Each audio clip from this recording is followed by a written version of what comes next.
Hi, I'm Michael and welcome to Michael's Matters. And for many seniors and retirees, these latest soaring inflation numbers mean that the amount of money that they got from their retirement benefits, so that can be things like Social Security Retirement or SSA, Social Security Disability SSDI, VA or railroad retirement benefits, have all essentially lost the ability to buy the same amount of goods and services that they did this time last year, even with that 5.9% COLA increase for 2022. Additionally, with the cost of things like gas, housing, healthcare, and really much more increasing, it could mean that there will need to be yet another huge jump in seniors and retirees' cost of living adjustment for 2023, just to keep pace with the cost of, well, everything again. In fact, organizations like the nonpartisan group, the Senior Citizen League, has already made early predictions that the 2023 COLA could be one of the biggest increases in the next 40 years. Undoubtedly, with the way that inflation rate is going right now, there will definitely need to be a big increase for seniors benefits for 2023 to keep up with the cost of life. But not everybody agrees at this early stage of the year as to what will be the appropriate amount of COLA increase for 2023, especially because there are going to be a lot of measures taken by the federal bank to try to keep inflation rates low and thus keep COLA rates low as well. So today we are doing our COLA update for 2023. What are some of the predicted increases that are already coming out, and whether or not these predictions are going to be accurate or not. Now, this is Michael's Matters, and before we get to it, if you like these videos, if you find them interesting, if you find them helpful, if you find them useful, please don't forget to like and subscribe. That way you can get updates when our newest and most informative videos become available. So today, let's start off by talking about the current COLA predictions for 2023 and whether or not these predictions should be taken seriously. So the Senior Citizen League, a nonpartisan senior group, has made a prediction that the COLA for 2023 could go as high as 7.6%. That is, if the rate of inflation in our economy continues at its current trajectory. This is primarily based off the most recent inflation rates that were published by the U.S. Bureau of Labor Statistics, or the BLS, this month. Now, according to the BLS, the Consumer Price Index for all urban workers, or CPIU, rose 7.9% for the same time last year, which is basically the biggest rise since 1982, or from when Michael Jackson's Thriller album debuted. Great album, right? Am I right? Okay, so things like gasoline, shelter, and food were the largest contributors to these rates of inflation as well. So what this all means in real terms is that the senior citizen's ability to pay for things they need to live is going down. In fact, the Senior Citizen League estimates that retirees' benefits have lost about 30% of its buying power since the year 2000. Right now, in today's terms, in today's money, with the current inflation rate, the average Social Security retirement check, which is at $1,564, would actually need to be at $1,698.50 per month in order to keep up with these new inflated costs of life. Now, though the Senior Citizen League has been pretty accurate with their estimations for how much the COLA will go up year over year in the past, there are still a few big things that need to be taken into consideration before the 2023 COLA amounts are actually released. The first and the biggest is that there is still a lot of time between now and when the COLA calculation happens. This is because the COLA is calculated every year for the months of July, August, and September.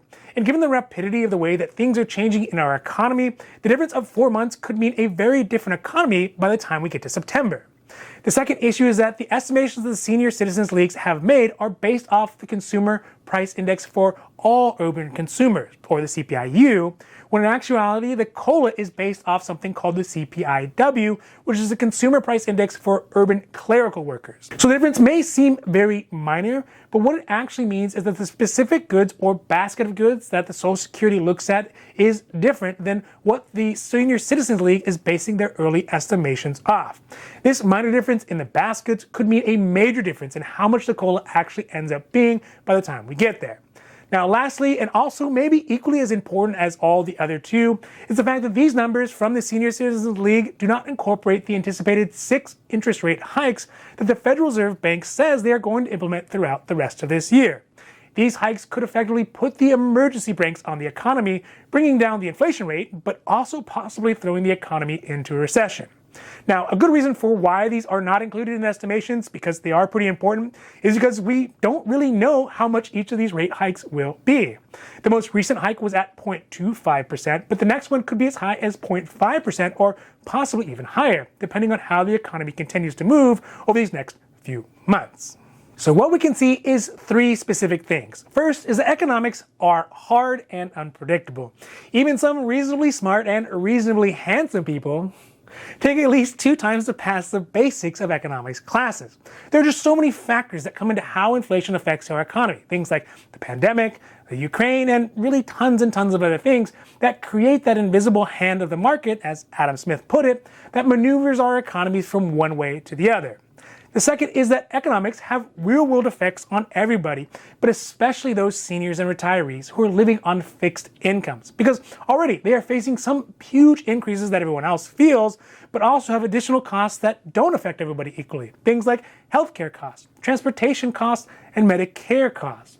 Lastly, and number 3, is that there are going to be some serious economic parachutes put on the economy over the next 9 months if the Federal Reserve Bank proceeds with what its interest rate hikes are said to be, which increasing the possibility that we could all be facing a recession by this time next year if it's not handled correctly, or better yet, if we don't get that soft landing that Jay Powell, the chair of the federal bank, is aiming for.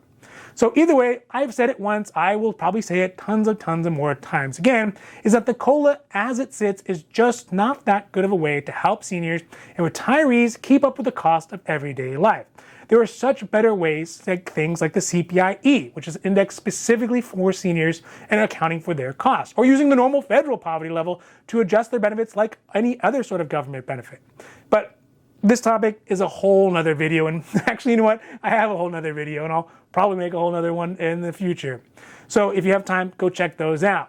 In the end, I just hope that Jay Powell and ultimately all those policymakers in Washington who are steering the economy are cognizant of those who will be hurt most by the slowdown of the economy, as well as by those who are going to be hurt most by this continued inflation when they try to steer the economy through the next 9 months of these choppy economic waters. Now, this has been Michael's Matters, and I hope that you found it interesting, helpful, or at least useful. And if you did, please don't forget to like and subscribe. That way you can get updates when my newest and most informative videos become available. So I'm Michael, saying for Michael's Matters, I hope that you take care of yourself, take care of others, and have a happy, healthy day.